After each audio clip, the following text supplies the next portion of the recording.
Here are the quick, easy steps to buy your car online. Step 1 is to browse our selection of new and used vehicles. Once you have found the car you're looking for, click Buy Now. Enter your zip code and check out the boxes if they apply to you.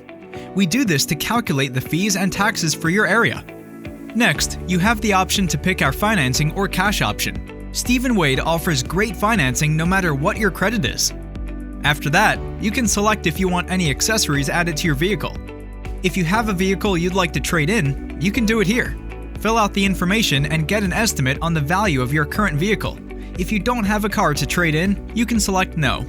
Here is the protection disclaimer.